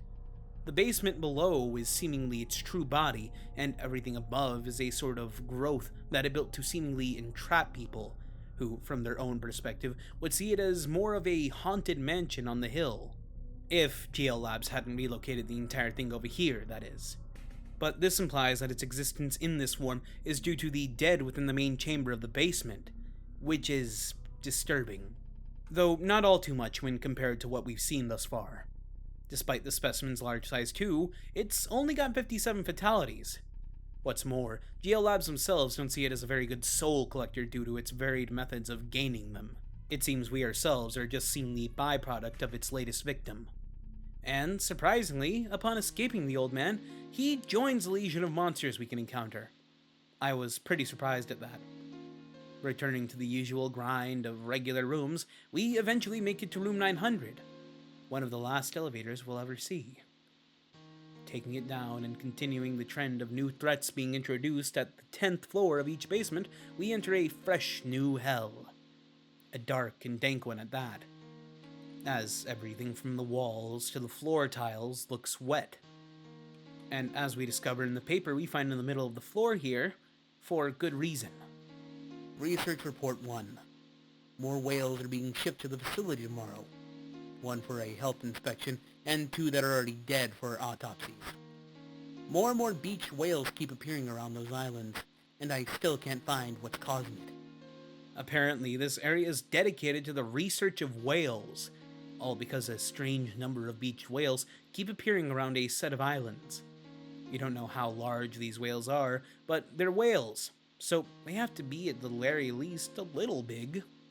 One of these whales is coming for a health inspection, while 2 other arrivals are only heading there for autopsies. All of this meaning they likely have no clue what's ending them, but knowing GL Labs, it's likely they're only researching these whales for the potential use of whatever's killing them may serve. Of every introduction area, this place has the longest set of notes we can discover. Before I read them, the whole point of this first area is lowering the water level in a room ahead, meaning whatever's beyond this bulkhead is flooded. In each room we find a different note, a few of them in offices, one in a room where we can find a working lamp, and another within a viewing room overlooking a massive saltwater aquarium holding an unidentified whale or aquatic creature of some kind, which really disturbed me, as I've always been somewhat afraid of what lies in the ocean depths. But all of this ultimately culminates in us, the player, activating water pumps allowing us to move forwards. Though, like many of the other places within the manor, if this area was meant for research purposes, then why is it the way it is? I'm more so referring to the older look it all has. Some of the walls even look to be made up of stones. The floor is wood that's likely begun to rot from the humidity in the air from all the water. What was going through the GL Labs architects' minds when they were building this place? Anyways, on to the rest of these notes. Research Report 2. Whale 814D has strange small bite marks. They appear from another smaller mammal, but the strangest thing about them is their placement. They are in even rows inside the whale's stomach, all about 5 feet from the bottom of the stomach lining. Research Report 3. Whale 815A is still alive, but gets into fits of thrashing and is surfacing more often than natural. I think there may be a problem with its lungs, but I don't have any tools that would allow me to check with. I will have to allow it to die from whatever is causing it, and then do an autopsy. Research Report 4. Whale 815B has died much sooner than expected while I was away on holiday. I regret not being here, but I had estimated it would live much longer. The team that did the autopsy said nothing seemed to be wrong with the lungs. But the stomach had a circular hole about 2 feet in diameter all the way through to the outside of the whale. This pretty much confirms a parasite as the cause of death. Research Report 5. The research facility is now in dire need of more engineers. We have a whole block that is flooded, and some vital staff are missing. Research Report 6. I hear a girl, or an animal, or something, pleading that I come outside my locked room and let the sweeping waves comfort me. Excerpt 4132. And then I watched carelessly as the sea rose above the sky, casting waving shadows over the world. I saw the silhouettes of creatures both familiar and forgotten, and suddenly I found myself falling upwards towards an ocean of darkness. We hear from another researcher through the duration of these notes, though one of a higher importance, since they're the ones overseeing and doing the majority of the research on these strange whales we saw. But these whales weren't brought here for no reason, as we learn there's a parasite within them that's likely the cause of their deaths, and by extension, the reason so many whales had been breaching in that area. However, while this researcher was out on vacation, the live whale they brought back to the section of the lab passed away, allowing this thing inside to escape into the waters of the aquarium, and likely into the research area itself after a whole block flooded, potentially being the reason the vital staff mentioned are gone. In fact, Research Report 6 notes a person or animal singing to them, beckoning for them to allow the sweeping waves to comfort them. This note is followed by what almost looks like something from another book, though through my searches I haven't found what text this could be from, or even relate to. But in this first room we enter after pumping the water, we discover the researcher's last note. Research Report 7. All the staff is gone. Only I remain. For no purpose, I remain here, resisting the call from behind the sealed door. But I will remain as long as I can. Don't open that door. Things got dire fast. Everyone but him is gone, torn apart by whatever lies beyond this door. It's more than likely their body is somewhere under the water here, or maybe they even escaped. But I wouldn't count on it. As it's in the next room, we see this thing. It's a mermaid. No, a siren from myths of old. As we approach it, it dives into the water, surging at our legs to attack and try to drag us under. Specimen 13 acts a lot like that water-based monster we see at several points in the Amnesia the Dark Descent game, essentially meaning we need to go safe place to safe place, as it only comes near if we're in the water. Another thing to note is the foggy nature of this area. The abundance of crates makes me believe prior to its flooding it was some kind of storage area. Noting the depth we're at right now, I wouldn't doubt it if this entire place was one of the first, and therefore oldest areas in the entire mansion. Though I'm not really sure how construction works, especially for a place that's seemingly ever shifting about and modular at that. But it would help to explain the look of it all. Then again, I'm trying to rationalize a game containing demons, living puppets, and sirens from the myths of old. So, yeah. As we're pursued by Specimen 13, the track Something in the Water plays. Very on the nose, super avant-garde. There really isn't all too much else to say about Specimen 13. Much like the old man, their death screen doesn't contain anything truly notable. Simply, you and her, face to face, as she drowns you. Looking to their cat dust file, they're fairly lethal, having netted GL Labs 194 souls. Their file is also the shortest of all the specimens. An ancient water-dwelling creature believed to be a lost soul who died tragically during the deluge. Proved extremely effective against subjects that could not swim or fell for the specimen's lure. The only real thing of note here is that Specimen 13 is believed to be a spirit. That would explain the way their face changes in their death screen, but not the reason as to why they need to eat. It's most disturbing when you realize this thing was swimming into the stomachs of whales to eat them alive from the inside out. As we also noted, it's likely this specimen and whatever others of its kind are out there may be sirens from Greek myth. But like any other specimen with potential real or mythological ties, there's no telling if it's true or not. As always, we eventually escape. Thanks to its waterlogged nature, it can't pursue us further, and we're free to continue on without the threat of running into them again. and now we have less than 70 rooms to head through. But before we get into the game's final surprise, not counting the DLC, let's look back at that fourth arcade machine, and the brain room. I'm unsure of the exact mechanics behind it, but I tried again and again and again using the skip codes, but I couldn't get the brain room and arcade to load before I hit room 1000. So thanks to one creator who's credited in the corner right now, we can see Spooky's backstory. Well, a small chunk of it, as after gaining the code from the brain machine room thing, we get this.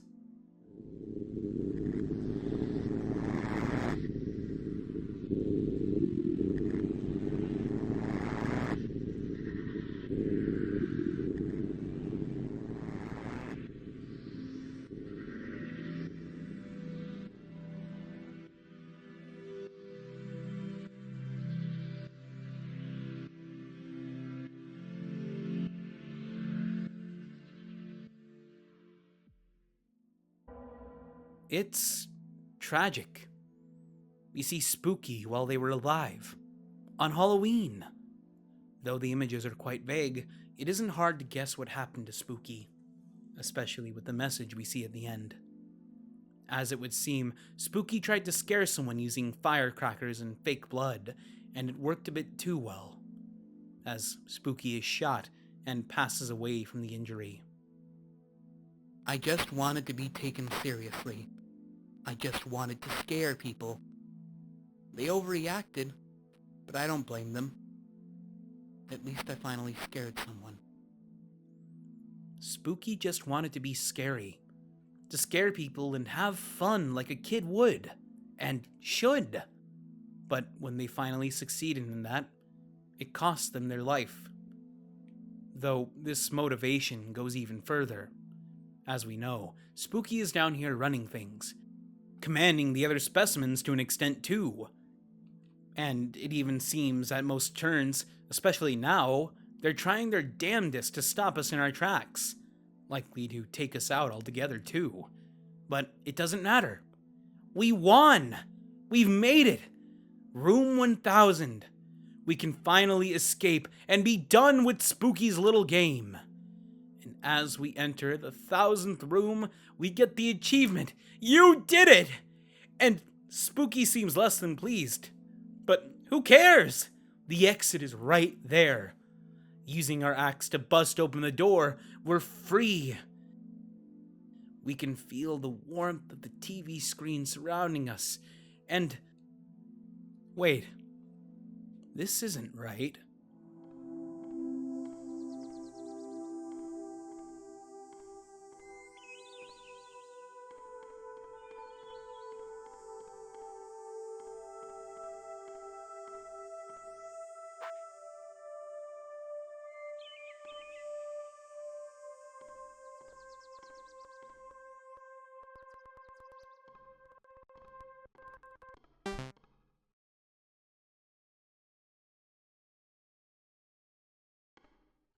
Well, you made it.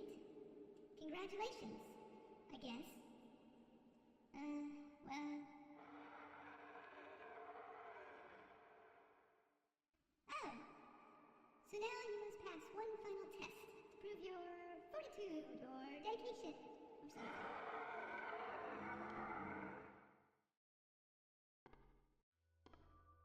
Of course! One more test! That's completely fair. I know Spooky is a ghost kid and all, but man, are they getting on my nerves! Anyways, let's go humor the little brat. Passing through the door they make appear ahead, we enter White Halls. The room also has a radio that plays something strange. I'm taking all those logs they keep throwing out, and I'm nailing them together. I find it rather concerning the word logs in the subtitles has quotations around it. As we continue through this dreary place, we're eventually met with the final door, one marked with 731, a disturbing reference to Unit 731, a horrible group active during World War II, a part of the Axis powers, or more specifically, the Imperial Japanese Army. This is a very, very special horror.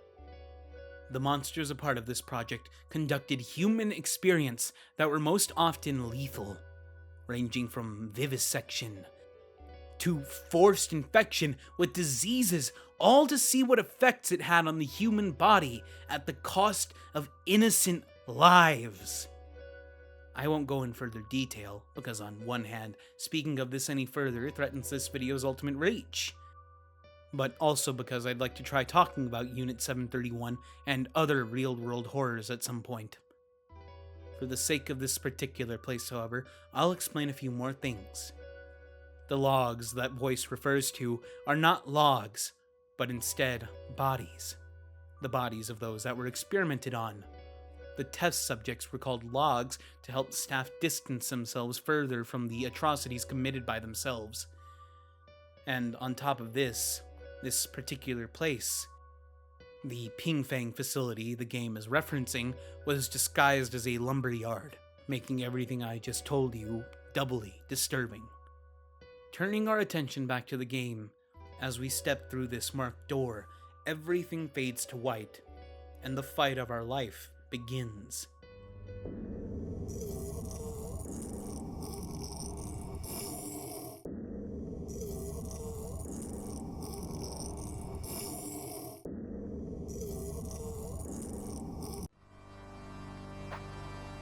Specimen 9 attacks. The Taker, in the flesh, transformed into this powered-up final form. It attacks us by various means, firing pillars of what looks to be screaming bodies or souls, blasting at us with balls of energy, and even summoning creatures to fight for it, among other things. In a total 180 from everything we've seen thus far, Specimen 9, the Taker, acts as a final boss. While it at first seems hopeless, by parrying its own energy balls back at itself, we can stun it, allowing us to attack it back with the axe we found. We didn't come this far to have it all end now, and so we swing and fight with everything we have. And then we keep swinging and swinging and swinging and swinging and swinging and swinging. Congratulations! You did it! It was interesting watching you swing your axe around like that. I know you'll make a fine specimen.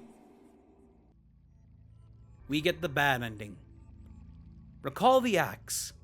After picking it up, a tracker of sorts begins recording how we use it. Cutting down the carnivorous deer, attacking Specimen's back, and even slicing up Specimen 1's cardboard cutouts causes that number to tick up.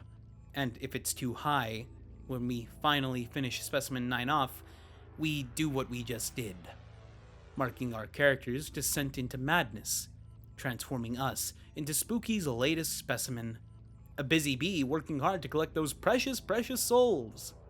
But that isn't all. We receive an achievement for this ending. Yes, there are multiple, and we'll talk about those soon. But before we talk about the achievements, let's look at Specimen 9. Unlike the other specimens, they have two files. One you can find regularly, and one that's an Easter egg more so. So maybe not canon? Nevertheless, the first file notes them as overall the most deadly specimen with over 362 confirmed fatalities. Their method, while unknown, also still accrues souls, but they're marked as exterminated in their type, which we know not to be true. Well, up until we dealt with them. A small skull-shaped mass of clay that seemed to gain more form as subjects were taken. Specimen was deemed too hard to contain and was killed and dismantled by GL Labs. Apparently, it's a massive clay, and as it accrued fatalities, it grew larger and larger using their body mass, until GL Labs finally put a stop to it and dismantled the thing for being too dangerous, leaving it in the floating head state it's in now. The second profile is also interesting, as it's hidden away.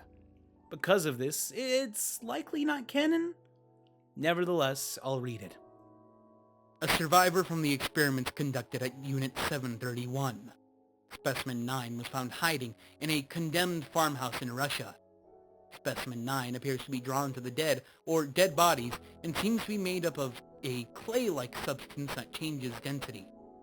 Containment has not yet been successful, but Specimen proves very effective against all subjects. Here, it's outright confirmed Specimen 9 is a survivor of Unit 731's experimentation. Only when it was discovered, it was seemingly made out of clay and was attracted to the dead. Which we know because it can absorb these bodies and grow in power from said absorption. Another hint to its origin comes from the radio in the room before the fight. It's likely Specimen 9 is the result of yet another horrid experiment from Unit 731, one that did not occur in the real world, ultimately bringing this specimen to life. Then again, I'm not all too sure. As for this achievement we gain at the end of the game for this particular ending, it's called It Was Never a Mask. Now, once again thinking back to the Jungian rooms we entered way back when, this could be referring to the protagonist's true nature. At least in this timeline, where we took them down a dark path, that is. We don't know exactly why they left home and their cushy office job, but it could be because they did something terrible and fled from it. And now faced with Specimen 9, they finally let go. The protagonist completely letting go of the persona and the good, well-behaved human he was supposed to be. Though the name of this achievement still makes me wonder of the true meaning behind all of this.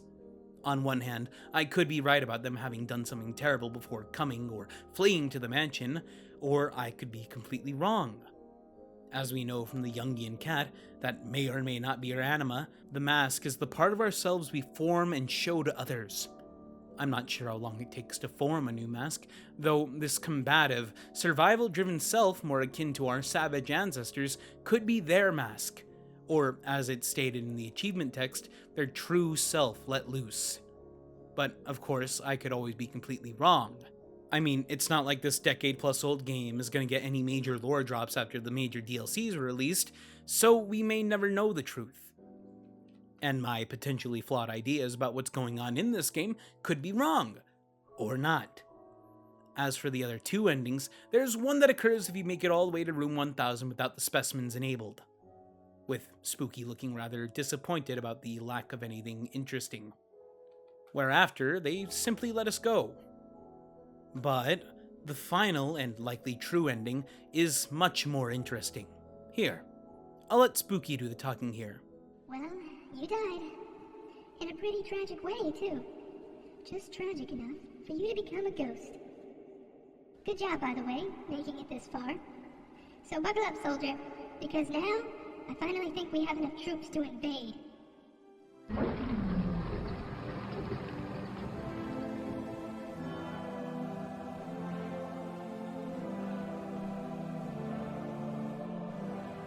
The time has come, my loyal troops. No longer shall we be called cute or adorable. No longer will we be disregarded and ignored. For now, we are the most feared army in the world.